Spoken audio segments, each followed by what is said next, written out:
person with disabilities not allowed nga magsulod. Dine-in, 20% seating capacity sa mga government offices. Ang mga empleyado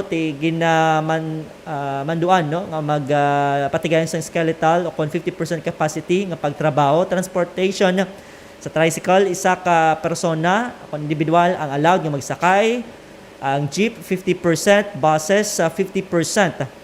Ang aton nga mga LSI, ROF kag APOR allowed no kag dapat unhampered ini siya. Ang celebration kasubong sa mga birthday, weddings, baptism kag iban pa strongly gina-discourage kid. Pero kung naka-schedule na, nakabayad na sa bookings no, kinahanglan masunod ang 20% immediate family members maximum nga kapasidad no sang venue.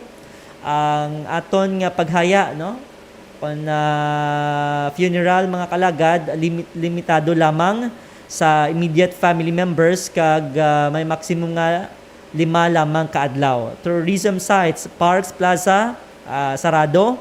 Swimming in public beaches kag swimming pools hindi man pwede.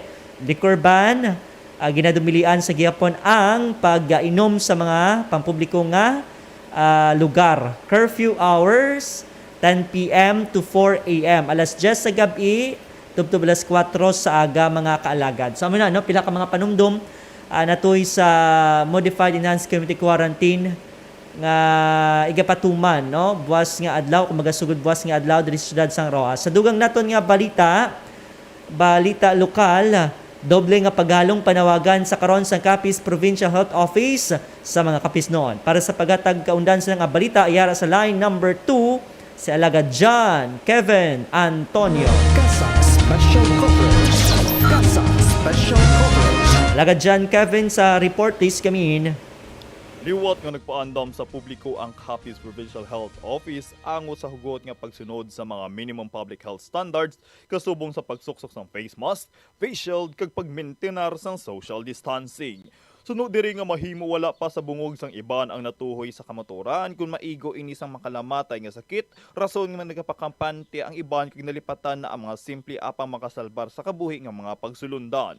Ginapahayag pa diri nga kalakip sa mga kamaturan amo ang pag-angkon sang hindi ordinaryo nga lagnat kag mahinay nga pagginhawa nga kasubong nga ginabutangan sang algodon ang ilong, mas malala nga klase sang ubo nga may dala nga tuman kasakit sa dughan, likod kag braso. Pananglitan nga makumpirma na nga positibo sa COVID-19 kag tuman kalala ang sitwasyon, may himo nga matubuhan ang isa ka individual kag mangin maiwat na nga makahambal kag makakaon. May himo man nga makabatsyag inisang kamingaw bangod wala sang sara nga magtatap nga miyembro sang pamilya kag hindi pa klaro kung makita pa ang pamilya o kung hindi na. Sa tungod sini nga kamatuoran, nagalaom nga karon nga sambit nga pamunuan nga mangin strikto ang mga pumuluyo sa pagsunod sa mga ginapatuman nga pagsulundan sang gobyerno kag ginapanawagan nga magpabilin gid sa panimalay kung hindi man lang importante ang kaladtuan. Kung luyag mo nga ang pamilya hindi matapnan, magpabilin sa puluyan kag agud magdugay ka pa sa kalibutan. Dugang pasini nga panugyan, kaupod nyo sa pagtuo kag pagserbisyo John Kevin Antonio, 88.1 Kader FM. Kasa Special Coverage. Kasa Special Coverage. Madamong salamat Alagad John Kevin Antonio sa gidulong report diri sa aton nga pagpangalagad sa dugang naton nga balita national o kon balita regional, Department of Health Region 6. Liwat nga ginpanumdum ang minimum health standards sa nagapadayon nga Modified Enhanced Community Quarantine sa syudad sa Iloilo. Para sa paghatag kaundan sa nga balita, yara sa line number 4 si Alagad Leonard Mira. Kasa Special Coverage. Kasa Special Coverage. Alagad Leonard sa report list kami.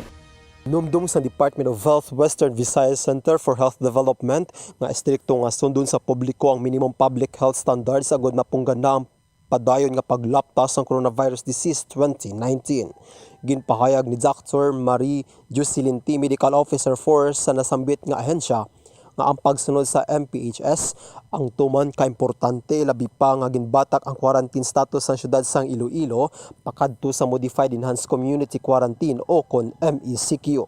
Suno diri nga hindi dapat pagisikway sa mga pumuluyo ang pagkaepektibo sa paggamit sa mga personal protective equipment kasubong sang face mask kag face shield subong man ang pagsunod sa social distancing. Suno sa pagtuon, ang pagsuksok sang face mask nagapanubo sang tsansa sang paglaptas sang virus sa 85% kag ang pagmintinar sa 1 ka metro nga distansya sarang naman nga nagapanubo sang risgo sa transmission nga nagalabot sa 80% kag ang masami naman nga paghugas sa mga kamot gamit ang sabon kag tubi ang madugay na nga napamatud-an nga epektibo nga pamaagi agud matap na ang paglaptas sang kagaw. Samtang ginklaro naman iti nga ang tanan nga nabakunan sang COVID-19 vaccine kinahanglan sa gihapon nga magsunod sa minimum public health standards. Suno diri nga ang bakuna isa lamang sa dugang nga proteksyon kasubong man sa pagsunod sang health standards agud ang isa ka individual ang hindi na mag-angkon sa malala nga sintomas sang COVID-19 kag agud malikawan ang pagka-ospital kag kamatayon. Kaupod mo sa pagtuo kag pagserbisyo. Leonard Mira, 88.1 Kadar FM. Kasang Special Coverage. Kasang Special Coverage. Madamong salamat alagad Leonard Mira sa kinulong report diri sa aton nga pagpangalagad sa dugang nga balita national. Supply sang bakuna dapat anay ibuhos sa National Capital Region suno sa Okta. Para sa pagkatakaundan sa nga balita, yara sa line number 4, si alagad John Kenneth Fabregar. Kasang Special Coverage. Kasang Special Coverage. Alagad John Kenneth sa report, please come in. Ginrekomenda sa Okta Research Group nga ibuhos ang 90% sa supply sang COVID-19 vaccine sa National Capital Region o kun NCR nga nagapabilin nga epicenter sang pandemya sa pungsod. Sunod sa profesor nga Sigido David sa Okta, apisar nga may pagtaas sa numero sa mga bagong kaso sa pila ka mga probinsya, hindi pa ini dapat nga ikaalarma kag dapat mangin prioridad gihapon ang pagbantay sa NCR. Bangod sini, dapat ihatag anay sa NCR ang 90% sa supply sang bakuna kag itigana ang nabilin nga 10% sa mga health worker kag senior citizen sa iban nga lugar. Sa karon, sunod sa gobyerno, 65% sa bakuna ang ginatalana para sa Metro Manila, samtang 35% naman ang para sa iban nga bahin sa pungsod. Sunod sa Okta, kung basehan ng trend sa pag-abot sa supply sang bakuna, hindi pa matulid nga mabakunahan ang target ng 70 ka milyon ka mga pumuluyo sa pungsod bago pa man matapos ang tuig. Apang kung pananglit maangkon sang recalibration sang estrahiya, posible nga malabot ang herd immunity sa Metro Manila kag makabalik sa normal nga operasyon ang madamo nga industriya pag-abot sang Disyembre. Samtang, pabor naman si Department of the Interior and Local Government o kun DILG Secretary Eduardo Anyo sa nasambit nga suwestyon sang Okta. Apang sunod diri nga dapat idungan ang NCR sa iban nga mga lugar nga may mataas nga kaso sang COVID-19. Kaupod mo sa pagtuo kag pagserbisyo, John Kenneth Fabregar, 88.1 Kader FM. Kasang Special Coverage. Kasang Special Coverage. Madamong salamat alagad John Kenneth Fabregar sa ginulong report diri sa aton nga pagpangalagad. Isunod naman sa Department of Health na magpadulong sa Zamboanga City kung sa diin may mataas nga numero sang kaso ng COVID-19 ang mga opisyal sang national government agud lang tawon ang sitwasyon kag magpain sang duga nga bakuna. Samtang nagainyo naman ang Puerto Princesa City sa dugang nga health worker pa sa mga gindugang nga quarantine kag isolation facility. Sa dugang nga balita, 79% sang Pinoy ginabasol sa mga pasaway ang pagtimbok sang COVID-19 sunod sa SWS. Para sa pagkatakaundan sa balita, yara sa line number 5 sa alagad Ryle Marvins Mayordomo. Kasang Special Coverage. Kasang Special Mayorya sa mga Pilipino ang nagapati nga ang mga nagalapas sa health protocols ang matuon niya rason sa paglaptas ng COVID-19 sa pungsod. Sandig sa pinakauli nga survey sang Social Weather Station o kon SWS, 79% sa mga Pilipino ang naghambal nga ang health protocols violators ang rason sa paglaptas ng sakit.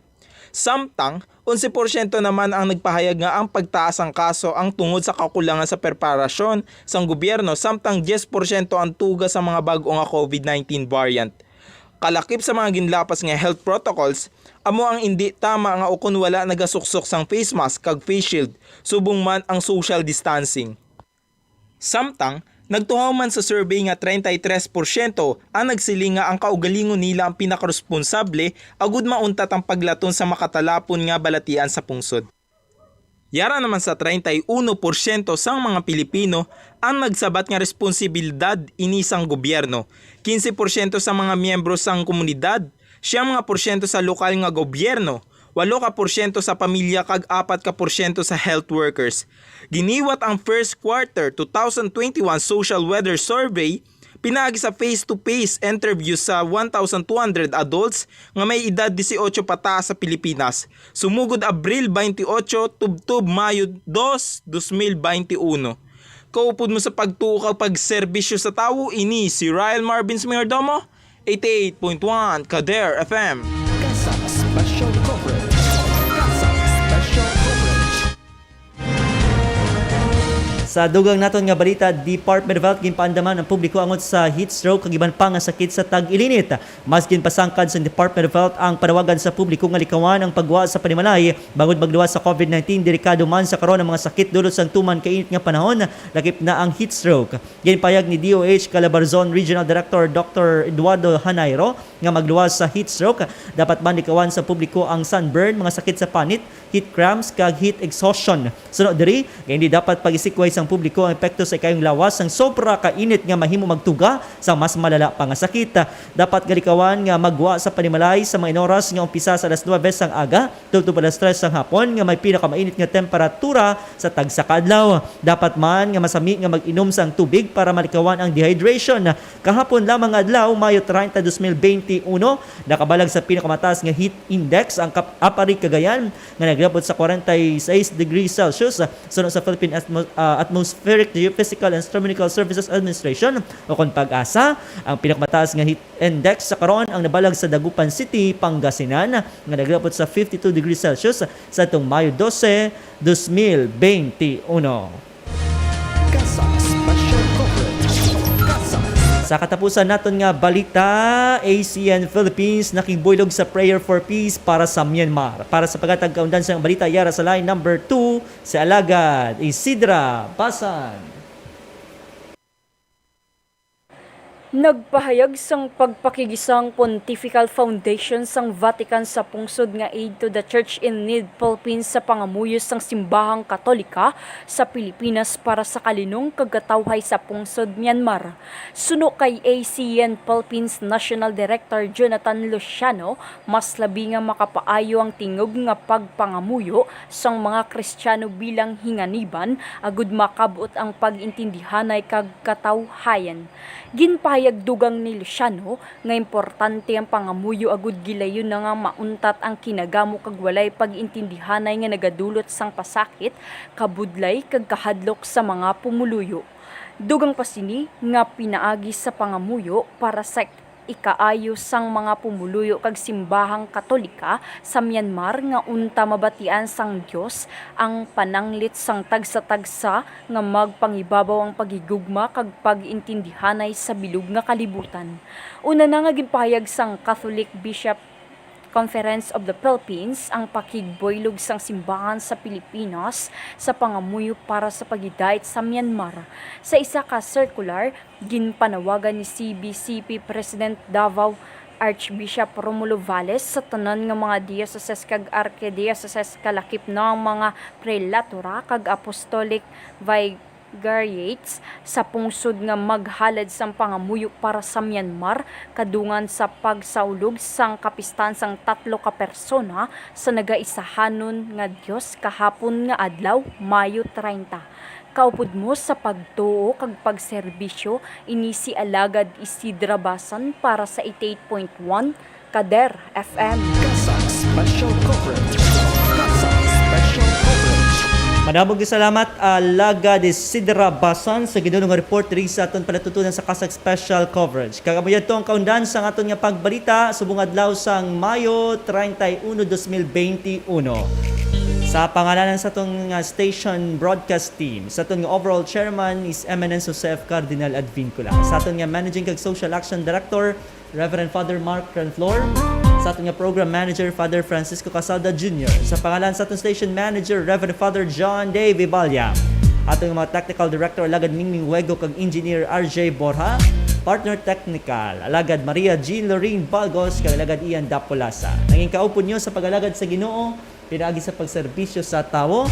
Ni Salagadri de la Rosa nga nagasiling, hindi importante kung gamay ka o kung dako. Basta sa masakit ikaw lamang mapailayo, kag basta imo pagtuhan top kids sa makako. Mayong hapon kag God bless Pilipinas! Sa panahon sining pandemya, mangin mahalong kita, hindi lamang sa halit nga epekto sang COVID-19 sa aton